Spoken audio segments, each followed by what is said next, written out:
오늘의 축구 구독자 여러분 안녕하세요. 스포티비 축구 해설위원 송영주입니다. 오늘의 해외 축구 핵과 오늘의 축구 유튜브에서 만날 수 있는 우측 승부 예측, 이제 네이버 TV에도 나가고 있으니까요. 여러분 네이버 TV에서도 잘 보고 계시죠? 네, 제가 지난주에 3경기 예상했습니다. 저는 한 경기 맞췄습니다. 그러다가 2주 못할까봐 심장이 막 쫄깃쫄깃했어요. 3경기 다 틀리면은 무슨 욕을 들을까 이런 걱정이 있었는데, 아니 이벤트를 했는데 3경기를 다 맞추신 분이 있습니다. 바2915님께서 3경기를 모두 맞추셨습니다. 포포트 11호로 보내드리도록 하겠습니다. 그리고 이번 주에도 이벤트가 있습니다. 제가 3경기 예상하는데 3경기 모두 맞추시는 분 한 분을 뽑아서 바로 마이클 폭스의 조널 마킹을 보내드리도록 하겠습니다. 그러면 이번 주에는 라리가 12라운드 주요 경기를 미리 살펴보도록 하겠습니다. 제가 준비한 첫 번째 경기는요, 세비야와 아틀레티코 마드리드의 대결입니다.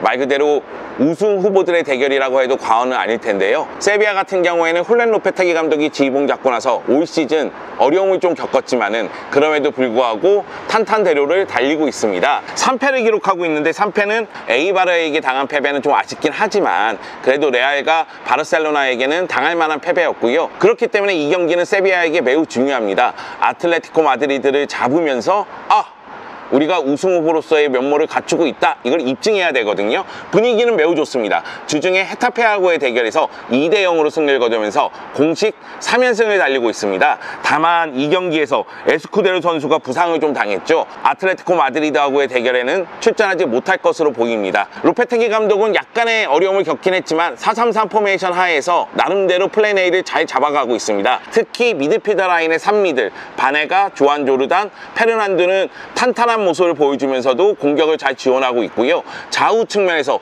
놀리토, 오캄포스, 올리베르 토레스 같은 선수들이 워낙에 잘해주고 있습니다. 특히 오캄포스는 올 시즌 리그에서 3골 1개의 도움을 기록하면서 에이스로 부상한 상태입니다. 다만 아쉬운 점이 있다면 역시 해결사가 없다는 점이에요. 루크 도용이라든가 치차리토가 리그에서 1골씩을 넣고는 있지만은 그럼에도 불구하고 만족할 만한 파괴력을 보여주지 못하고 있고요. 수비 라인 같은 경우에도 점유율을 높이기 위해서 1선과 2선, 3선의 간격을 좁히면서 위로 올라가는데 빠르게 뒷공간으로 파고드는 공격수들에 대해서는 대처 능력이 좀 떨어지는 모습입니다. 하지만 상대는 아틀레티코 마드리드죠. 아틀레티코 마드리드는 주중에 펼쳐진 알라베스전에서 1대1 무승부를 기록했지만은 최근 10경기에서 4승 6무를 기록하면서 무패 행진을 계속해서 이어가고 있습니다. 그것은 그만큼 아틀레티코 마드리드의 두 줄 수비가 탄탄하기 때문인데요. 사실 사비치하고 호세 히메네스는 부상이거든요. 그럼에도 에르모소라든가 펠리페 선수가 잘해주면서 두 줄 수비는 여전히 안정감을 유지하고 있습니다.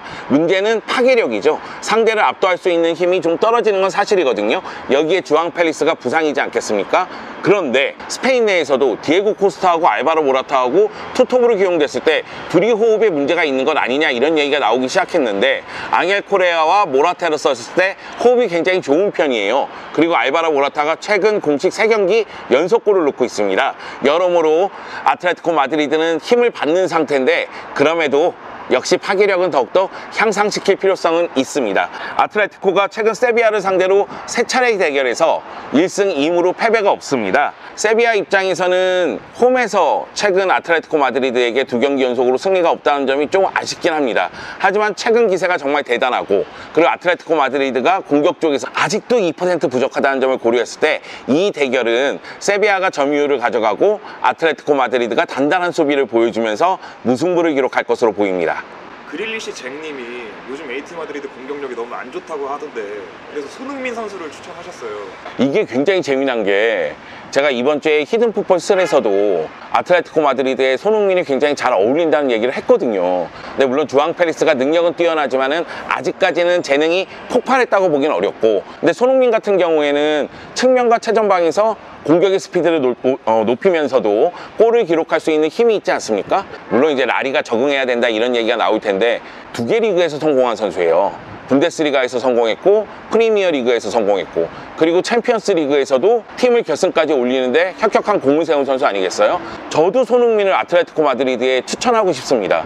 근데 다만 시메오네 감독이 손흥민 중심으로 전술을 짠다는 조건 하에서 손흥민은 아틀레티코 마드리드에 굉장히 잘 어울리는 선수다, 이렇게 얘기할 수가 있겠습니다.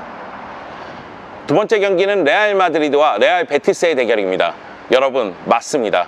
한 경기 맞추기 위해서 이 경기를 뽑았습니다. 그 정도로 레알 베티스의 분위기가 좀 안 좋긴 한데 그래도 레알 베티스가 주중에 경기에서 승리를 거뒀기 때문에 이 경기 어떻게 될지 모르고요. 그리고 베티스가 레알 마드리드 원정에서 최근 2연승 거뒀다는 사실, 나름대로 베티스도 산티아고 베르나베우에서 강한 면모를 보여주고 있기 때문에 이 경기를 뽑았습니다. 일단 레알 마드리드 얘기부터 해볼게요. 레알 마드리드는 주중에 레가네스에게 5대0 대승을 거뒀습니다. 사실 레알 마드리드가 마요르카에게 패배당하고 갈라타사라이에게 어렵게 승리를 거두면서 지단 감독 경질설도 나왔습니다. 그러면서 페레스 회장이 무리뉴하고 연결되고 있는 건 아니냐 이런 얘기까지 나왔었거든요. 하지만 레가네스전에서 5대0 대승을 거두면서 모든 언론들을 침묵시키는데 성공한 상태입니다. 일단 지단 감독은 플랜 A를 찾는데 좀 시간이 걸렸지만 나름대로 찾은 것으로 보입니다. 계속해서 부상 선수가 있는 가운데 어려운 경기를 펼쳤지만은 4-3-3을 바탕으로 해서 안정감을 점차적으로 높이고 있는 상태인데요. 공격 라인에서는 베일이 못 나온다면 비니시우스보다는 호드리고가 더 괜찮다. 왜냐면 비니시우스가 오른쪽보다는 왼쪽에서 더 잘하기 때문에 왼쪽에는 아자르가 있지 않습니까? 아자르, 벤제마, 그리고 호드리고, 그리고 3미들에는 전체적인 기동력을 높이는 데 있어서 발베르데가 괜찮다. 그렇기 때문에 크로스, 카세미르, 발베르데, 여기에 이제 포백 라인에 크루투아 골키퍼까지 이렇게 플레인 A가 짜여지면서 점차적으로 경기력은 향상될 것으로 보입니다. 레알 베티스는 말씀드렸다시피 주중 경기에서 승리를 거두면서 한숨 돌렸습니다. 5경기 만에 승리를 거뒀거든요. 1승 1무 3패를 기록하고 있는 상태인데 루비 감독이 경질설에 휘말렸습니다. 그 정도로 베티스의 경기력은 좋지 못했거든요. 다만 루비 감독이 3백이 아니라 4백을 가동하면서 4-4-2 또는 4-2-3-1 포메이션을 가동하는데 윌리엄 카르발료라든가 하비 가르시아가 공수 연결고리 역할을 했는데 이 두 선수가 모두 부상입니다. 그러면서 지난 셀타비고전에서는 바르트라를 수비 라인이 아니라 위로 올렸어요. 바르트라가 역시 패싱력을 어느 정도 갖추고 있는 선수이기 때문에 위로 올리면서 공수 연결고리 역할까지 시키는 모습이 나왔습니다. 공격 쪽에서는 로렌 모론이 터져주고 있습니다. 이글레시아스가 기대만큼 활약을 못하고 있지만은 로렌 모론이라든가 라빌 페키르, 그래도 아직은 호아킨 산체스, 카날라스까지 나름대로 공격 쪽에서는 날카로운 모습을 보여주고 있거든요. 전체적인 흐름을 봤을 때는 역시 베티스의 날카로운 공격이 레알 마드리드의 수비를 괴롭힐 힘은 있다. 하지만 베티스의 무너지는 수비가 레알 마드리드의 공격을 버틸 힘은 없다. 벤제마, 아자르, 호드리고를 앞세운 레알 마드리드의 공격은 베티스에게는 막아내기에는 역부족이 아닐까 생각을 합니다. 그래서 레알 마드리드의 승리를 예상합니다. 마지막 경기는 비아레알과 빌바오의 대결입니다. 창과 방패의 대결로 보면 되겠습니다. 비아레알 올 시즌 공격력 무섭습니다. 물론 경기마다 기복이 조금씩 있는 편이에요. 하지만 공격 쪽에서는 파괴력을 발휘하고 있습니다. 무엇보다도 제라르드 모레노가 터졌습니다. 벤제마, 로렌 모론과 함께 7골을 넣고 있거든요. 그러면서 지금 라리가에서는 득점 1위를 다투고 있고 그 가운데 토고 에캄비가 주말 경기에서 골을 넣으면서 득점력을 향상시켰고요. 산티 카솔라가 4골 4개의 도움을 기록하면서 골뿐만이 아니라 득점 지원도 워낙에 잘해주고 있습니다. 다만 비아레알 입장에서는 수비 쪽에서는 좀 아쉬움이 있어요. 물론 이제 중앙 수비수 2명, 파우 토레스하고 라울 알비올의 호흡은 굉장히 좋습니다. 파우 토레스가 조금 더 나가서 파이터적인 수비를 했을 때 라울 알비올이 전체적인 수비 라인을 조정해 주거든요. 그런데 라울 알비올에게 빠른 공격수가 붙었을 때 그리고 측면 쪽에서 크로스를 좀 허용하는 감이 있으면서 수비 라인이 무너지는 감도 있거든요. 이런 모습을 조금 더 극복할 필요성은 있습니다. 빌바오는 주중에 펼쳐진 에스파뇰전에서 무니아인의 활약을 앞세워서 승리를 거뒀습니다. 그러면서 6경기 만에 승리를 거두면서 분위기 반전에 성공을 했거든요. 빌바오가 최근 분위기가 너무 안 좋았어요. 왜 그러냐면은 골이 안 터져. 이냐키 윌리엄스가 득점 기복을 보여주니까 골 넣을 선수가 잘 보이지 않아요. 물론 라울 가르시아하고 무니아인이 굉장히 잘해줬죠. 그렇기 때문에 이냐키 윌리엄스가 침묵하는 가운데에서도 2선에서 골을 넣어주는 모습은 있지만 전체적인 득점력은 떨어지는 상태였거든요. 그러다 보니 승리를 거두는데 어려움을 겪었습니다. 물론 미드필더부터 굉장히 거친 플레이, 막 몸을 갖다 받고 태클도 좀 심하게 하고 그러면서 상대의 리듬을 끊는 수비, 실점한 다음에는 수비가 순간적으로 흔들리는 모습은 있지만 그래도 올 시즌 수비 쪽에서는 실점수가 많지 않습니다. 그 정도로 끈적끈적한 수비를 보여주고 있거든요. 근데 이 가운데서 골을 넣을 수가 있느냐, 그런 측면에서는 이냐키 윌리엄스의 활약이 가장 중요하다고 보면 되겠습니다. 창과 방패의 대결이라고 말씀을 드렸는데 비아레알의 공격력은 지금 무시무시하거든요. 그리고 빌바오의 수비력은 좀 전에 얘기했다시피 끈적끈적합니다. 과연 누가 승리를 거둘까? 저는 비아레알에게 한 표 던지겠습니다. 아마도 빌바오의 수비가 비아레알 상대로는 고전하지 않을까 생각이 들고요. 비아레알이 빌바오를 제압할 것으로 전망이 됩니다.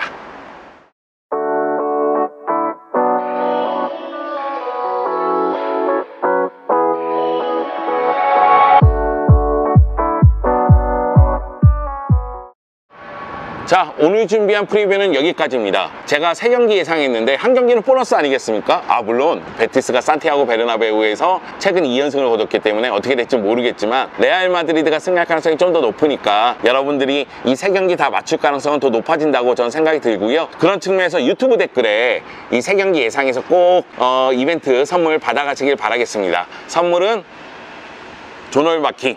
이거 내가 갖고 가도 돼?